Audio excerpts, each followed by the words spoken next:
you work in a restaurant, bakery, coffee shop, school, or healthcare kitchen and you don't actually prepare food, you might be wondering whether you really need a food handler card. I'm Gavin, a registered dietitian and the program administrator for FoodSafePal, a nationally recognized food handler card provider. To answer this correctly, the only thing that matters is how food handlers are defined. A food handler is someone who works with unpackaged food, food equipment or utensils, or food contact surfaces. That definition is much broader than most people expect, and it's why job titles don't tell the full story. If you handle food, you're a food handler, but you don't have to touch food itself to meet that definition. Dishwashers are considered food handlers because they handle dirty and clean plates, pans, and utensils, all of which are food contact surfaces. Servers are considered food handlers as well. Even if you never touch the food, you're handling plates, glassware, and silverware that may come into direct contact with food. There are some roles that can fall outside this definition, such as hosts, cashiers, or order clerks, but only when they truly have no contact with food or food contact surfaces. Even then, many of these roles are cross-trained. You might be asked to help run dishes, cover a shift, or assist during a rush.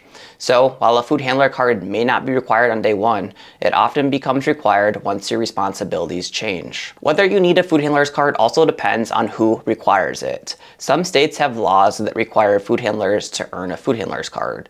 Other states leave it up to local health departments, with many counties requiring one. And even when there's no state or local requirement, employers can still require a food handler's card as a condition of employment. Many do, because food safety training reduces the risk of foodborne illness, lowers liability, and often leads to better inspection outcomes. So if you're wondering whether you need a food handler's card, the safest assumption is this: if you handle food, food equipment, utensils, or food contact surfaces at any point, a card may be required. If you do need one, choosing an approved provider matters. Most health departments and employers only recognize food handler cards issued by providers that hold ANSI National Accreditation Board or ANAB accreditation, like FoodSafePal's. That accreditation confirms the training and exam meet nationally recognized standards. There are a few exceptions. Some places only accept food handler cards they've specifically reviewed and approved, and a small number require the card to be issued directly by the health department, like New York City or Clark County, Nevada.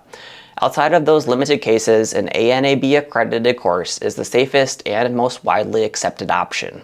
In most states, food handler cards are valid for 3 years. Texas is the main exception, where cards expire after 2 years. When it's time to renew, you simply complete an approved course again and pass the exam. So the bottom line is this: if your job involves food, food equipment, utensils, or other food contact surfaces, a food handler card may be required by law, by your local health department, or by your employer. To earn your approved, widely accepted food handler card online, get started today at FoodSafePal.com.